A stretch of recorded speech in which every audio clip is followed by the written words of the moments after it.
గడచిన కాలం తిరిగి రాదుగా, రేపటి దారిలో వెలుగు లేదుగా, బదులే లేని ప్రశ్నగా ఎటువైపు కదలలేనుగా.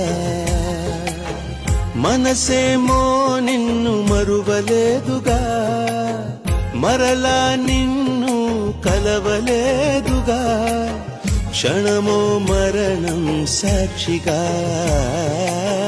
బతికున్నాను శ్వాసగా. మౌనమై